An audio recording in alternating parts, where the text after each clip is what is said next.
بسم اللہ الرحمن الرحیم۔ السلام علیکم۔ ایک مرتبہ پھر میں آپ کو ویلکم کرتا ہوں۔ لطائف کی حقیقت کیا ہے اس کے بارے میں ہم ڈسکس کر رہے تھے اور یہ سلسلہ جاری ہے اور انشاءاللہ اس کو کمپلیٹ کریں گے۔ آج اس سلسلے کی تیسری ویڈیو ہے، کیونکہ پہلے سلسلے میں نے آپ کو لطائف کے بارے میں بتایا کہ کتنے لطائف ہوتے ہیں اور ان کی لوکیشنز کیا ہے، اور جو صوفی ازم کے سلاسل ہے ان میں لطائف کی حقیقت کو کیا سمجھا جاتا ہے۔ اس کے بعد پھر بات یہ ہوئی تھی کہ ہم ایک ایک لطیفے کو، کیونکہ 7 لطائف ہیں تو ایک ایک لطیفے کو ہم ڈسکرائب کریں گے۔ تو پچھلی ویڈیو میں ہم نے لطیفہ نفس کو ڈسکرائب کیا اچھے طریقے سے، اور آج ہم لطیفہ قلب کو، دوسرا نمبر پہ جو لطیفہ ہے اس کو ہم اس پہ بات کریں گے اور جانیں گے، دیکھیں گے کہ یہ ہے کیا، اور قرآن اس کے مطابق اس کے بارے میں کیا فرماتا ہے۔ کیونکہ میں جو بھی بات کرتا ہوں قرآن کے فہم سے ہی کرتا ہوں۔ الحمدللہ نفس کا بھی میں نے قرآن کے فہم سے بتایا، تو آج قلب کا بھی قرآن کے فہم سے آپ کو بتاؤں گا۔ سب سے پہلے تو میں یہ آپ کو بتاتا چلوں کہ قلب کا لفظ قرآن میں موجود ہے، سب کو پتہ ہے، اور پہلے مروجہ جو چیز چل رہی ہے کہ قلب کو کیسے بیدار کرنا ہے یا قلب کو جاری کیسے کرنا ہے، اس کے بارے میں آپ کو میں بتا دوں۔ دیکھیے جی، مختلف قسم کے جو نقش بندی سلسلہ ہیں، سلاسل ہیں، سروردری، چشتی، قادری، اس سے اور زیادہ بھی ہیں۔ وہ ہر کوئی اپنے اذکار، ذکر بتاتے ہیں قلب کو، اور جو دل کی دھڑکن ہے اس کو بیٹ مانتے ہوئے یہ کہتے ہیں اللہ کا ذکر کرتے رہیں تو آپ کا قلب منور ہو جائے گا، بیدار ہو جائے گا۔ تو اس طریقے سے وہ میڈیٹیشن اور اذکار بتاتے ہیں۔ یہ ہو گیا مروجہ، لیکن ہماری نظر میں ہم کچھ اس چیز کو کچھ اور ہی سمجھتے ہیں۔ جیسے اب قرآن شریف میں 3 قسم کے قلب بتائے گئے ہیں۔ نمبر 1، ختم اللہ علی قلوبہم، ان کے قلبوں پہ مہر اللہ نے لگا دی۔ مطلب ایک وہ قلب جو مہر والا قلب ہوتا ہے، جس کے قلب میں داغ لگ جاتا ہے، ایک یہ بتایا گیا ہے۔ دوسرے نمبر پہ قلب سلیم، اور تیسرے نمبر پہ قلب منیب۔ اب یہ تینوں قسم کے قلب قرآن میں آیتوں میں موجود ہے، تو میں ان کو جب ڈسکس کروں گا آپ کو بتاؤں گا کہ ان یہ چیز کیا ہے، تو کلیئر ہو جائے گی، اور اس کو ہم بیدار کیسے کریں اور اس کو روحانیت کے مرتبے پہ لے کے کیسے جائیں، یہ چیز ہمیں آج ڈھونڈنی ہے اور دیکھنی ہے۔ دیکھیے جی، جو میں نے پہلا جو قلب آپ کو بتایا جس میں داغ لگا ہوا ہے، وہ ان لوگوں کا قلب ہے، یہ بالکل نچلے سطح کے لوگ ہیں جن کے قلب میں داغ لگا ہوا ہے، اور وہ کچھ سوچتے ہی نہیں روحانیت کی طرف، تو کیا لیکن انسانیت جو وہ یہاں پہ کر رہے ہیں، جو یہ ظاہری دنیا ہے وہاں پہ ہی وہ گناہ کا کام کر رہے ہیں، وہ ایسے گندے کام کر رہے ہیں، وہ ایسے کفر والے کام کر رہے ہیں جس سے اللہ ان سے راضی نہیں ہے۔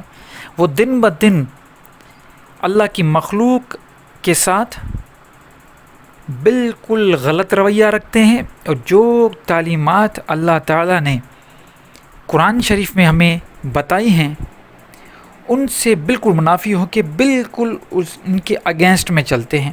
جب ایسے لوگ بالکل ان گناہوں میں گر جاتے ہیں اور بالکل ڈوب جاتے ہیں، تو پھر اللہ تعالیٰ ان کے دلوں پہ داغ لگا دیتا ہے، ایک سیل لگا دیتا ہے کہ یہ وہ لوگ ہیں جو کبھی بھی رجوع کرنے والے نہیں ہوں گے، اور ان کا ٹھکانہ دوزخ کے سوائے اور کچھ نہیں۔ یہ ایک قسم کا قلب ہے۔ اب آتے ہیں دوسرے، قلب سلیم۔ قلب سلیم جو میں بتا رہا ہوں یہ بھی قرآن شریف میں موجود ہے۔ اس کا مطلب یہ وہ لوگ ہیں جن کا قلب سلامت ہے، داغ والا نہیں، سلامت ہے۔ انہوں نے دنیا میں رہتے ہوئے یہ صالحین بندے ہیں، انہوں نے دنیا میں رہتے ہوئے اپنے قلب کو سلامت رکھا، داغ لگنے نہیں دیا۔ سمجھ رہے بات آپ کو کہ داغ لگنے نہیں دیا، انہوں نے اپنا قلب سلامت رکھا۔ یہ ہے دوسرا ایک روحانیت کی پہلا اسٹیپ آ جاتا ہے روحانیت میں۔ یہ وہ لوگ ہیں جنہوں نے سب کچھ دنیا میں دیکھا، گندگی بھی دیکھی، سر چیز کو انہوں نے دیکھا، لیکن ان سب چیزوں سے اپنے آپ کو سلامت رکھا، مطلب اپنے قلب کو سلامت رکھا۔ اور یہ قرآن میں آیا ہے کہ یہ قیامت والے دن قلب سلیم والے بندے جو ہیں یہ کامیاب ہوں گے، یہ سلامت قلب۔ اب آتا ہے تیسرے نمبر پہ قلب منیب۔ جو لوگ قلب کو سلامت رکھتے ہیں اور اللہ کی تعلیمات جو بھی ہمیں قرآن میں موجود بتائی گئی ہیں ان کو فالو کرتے ہیں، اور اپنے دل میں، اپنے قلب میں اللہ کا ذکر جہر، ذکر خفی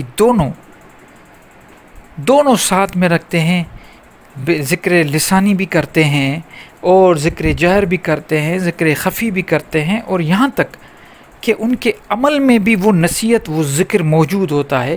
جب یہ لوگ یہ عمل کرتے رہتے ہیں تو پھر ان کا جو قلب ہے وہ منور ہو جاتا ہے، روشن ہو جاتا ہے، اور یہ روحانیت کا اوپر کے درجے کا ایک درجہ ہے یا اسٹیٹس ہے۔ یہ وہ لوگ ہیں جن کا قلب منور ہو جاتا ہے، یہ قلب منور ہیں۔ اب آ جاتے ہیں ہم لطائف کی طرف۔ لطائف میں جو دوسرا لطیفہ ہے، لطیفہ قلب، اس کی منزل قلب منیب ہے۔ آپ نے دیکھ لیا کہ قلب کے کتنے قسم ہیں؟ 3۔ ایک وہ جو داغ والا ہے، نمبر 2 قلب سلیم جو سلامت قلب ہے، نمبر 3 تیسرے نمبر پہ وہ قلب جو قلب منور ہے، منیب ہے۔ یہ تینوں چیز ہو گئے۔ اب یہ ان کے قلب کے یہ 3 قسم ہو گئے۔ اب ہمیں یہاں تک کیسے پہنچنا ہے؟ اگر آپ لوگوں نے صحیح طریقے سے میری یہ پوری گفتگو یہاں تک سنی ہوگی تو آپ کو سمجھ میں آ گیا ہوگا کہ اس کو کیسے منور کرنا ہے، قلب کو بیدار کیسے کرنا ہے، قلب کو جاری کیسے کرنا ہے، آپ سمجھ گئے ہوں گے۔ لیکن کچھ ایسے لوگ ہوتے ہیں جو صرف سنتے ہیں، سننے کے لیے، انڈرسٹینڈنگ کے لیے۔ ان کو ایک مرتبہ پھر سمجھا رہا ہوں، بتا رہا ہوں کہ یہ منازل جو ہیں، یہ منزلیں جو ہیں، یہ آپ صرف اور صرف عمل سے ہی دور ہو مطلب عمل سے ہی آپ یہاں پہ پہنچ سکتے ہیں۔ صرف بیٹھ کے، میں صرف کا لفظ استعمال کر رہا ہوں، میں ذکر کے خلاف نہیں ہوں۔ ذکر اچھی چیز ہے، اللہ کا ذکر، اللہ کا ذکر، لا الہ کا ذکر، الا اللہ کا ذکر، یہ ذکر آپ کریں، اچھی چیز ہے، میں ان کے خلاف نہیں ہوں۔ ایک مرتبہ پھر کہہ رہا ہوں، لوگ سمجھتے ہیں میں ان کے ذکر کے خلاف ہوں، نہیں، ذکر کے میں بالکل خلاف نہیں ہوں۔ ذکر بھی کریں، لیکن یہ لفظ سن لیں، صرف ذکر سے کچھ نہیں ہوگا۔ ذکر کے ساتھ آپ کو اس ذکر، اس نصیحت، جو ذکر کی 2 معنی قرآن میں آتی ہے، ایک ہوتا ہے کسی کو یاد کرنا، دوسرا آتا ہے نصیحت۔ تو یاد تو کر رہے ہو، لیکن دوسرا جو مفہوم آ رہا ہے نصیحت، آپ حاصل کر کے اور اس پہ جب تک عمل نہیں کریں گے آپ کا قلب منور نہیں ہوگا۔ امپاسبل ہے آپ ساری زندگی کمرہ بند کر کے اللہ کرتے رہیں، اس سے کوئی فرق نہیں پڑے گا۔ کیوں؟ کیونکہ یہاں پہ آنے کا ہم نائب ہیں، اللہ کے نائب، اللہ نے ہمیں نائب مقرر کیا ہے اس دنیا میں، اور اللہ کے عبد ہیں، ہم اللہ کے نوکر ہیں، ہم اللہ کے بندے ہیں، اور اللہ کی نوکری کرنے آئے ہیں۔ اور اللہ کی نوکری یہ ہے کہ ہم جو کچھ ہمارے لیے ہی اللہ تعالیٰ نے اس کائنات کو بنایا ہے، تو ہم اس کائنات کے جو کچھ بنا ہوا ہے اس کے ساتھ ہمارا رویہ کیسا ہے، ہمارا بیہیویئر کیسا ہے، یہ بیہیویئر کی چیزیں ہوتی ہیں۔ ہمارا رویہ اگر اچھا ہوگا، ہمارا بیہیویئر اگر اچھا ہوگا ہر چیز کے ساتھ، میں صرف انسان کی بات تھوڑی کر رہا ہوں، میں تو ہر مخلوق، ہر تخلیق کی ہوئی چیز اللہ کی، اس کی بات کر رہا ہوں، اس کے ساتھ ہمارا بیہیویئر کیسا ہے یہ دیکھنا ہوگا ہمیں۔ اگر اس کے ساتھ ہمارا بیہیویئر بہتر سے بہتر ہو جائے گا تو ہم قلب کو جاری کر پائیں گے۔ اسی کو کہتے ہیں قلب کو جاری کرنا، اسی کو کہتے ہیں قلب سلیم، اسی کو کہتے ہیں قلب منور منیب۔ روشن ہو جائے گا آپ کا قلب، یقین کریں آپ سب چیزوں سے نکل آئیں گے باہر۔ لیکن اس کے لیے عمل کرنا پڑے گا. اب عمل کون سا کرنا ہے اس پہ آپ جاتے ہیں. ہمیشہ مجھے لوگ کہتے ہیں وظیفہ بتائیں. میرے پاس کوئی جادوئی پڑی پھکی نہیں ہے، وظیفہ نہیں ہے. میرے پاس صرف اور صرف بتانے کے لیے یہ ہے کہ اپنے عمل کو، اپنے بیہیویئرس کو صحیح کریں، سب کچھ آٹومیٹیکلی سیٹ ہو جائے گا. بیہیویئر آپ کے اگر غلط ہیں تو کوئی اس میں کچھ بھی آپ کو نہیں ملے گا. تو اپنے آپ کو بیہیویئر صحیح کریں. جو کچھ اللہ کے دین میں دیا ہوا ہے ڈیلی بیسس پہ اپنے آپ کو دیکھیں، اپنی اکاؤنٹیبلٹی کریں. کم سے کم جھوٹ بولیں، جھوٹ بولنے سے بچیں، سچ بولا کریں، ناپ تول میں فرق نہ کریں. وعدہ کریں تو اس کو پورا کریں. اپنے والدین کے ساتھ اچھا سلوک کریں، اپنے بہن بھائی کے ساتھ اچھا سلوک کریں. جو رزق اللہ نے آپ کو دیا ہے، جس بھی فارم میں آپ کو دیا ہے، اس کو خرچ کریں اللہ کی راہ میں. جتنا خرچ کریں گے اتنا اللہ کی مخلوق پہ آپ خرچ کریں. ان کے ساتھ رحم کا سلوک کریں. آپ کا دل منور ہونے سے کوئی نہیں روک پائے گا انشاءاللہ. اس کے بعد تیسرا لطیفہ جو ہے اس پہ ہم ڈسکس کریں گے نیکسٹ ویڈیو میں. تب تک کے لیے مجھے اجازت دیجیے. اپنی رائے سے مجھے ضرور آگاہ کیجیے گا. انشاءاللہ نئی ویڈیو کے ساتھ ملیں گے. مجھے اپنی دعا میں یاد رکھیے. اللہ نگہبان.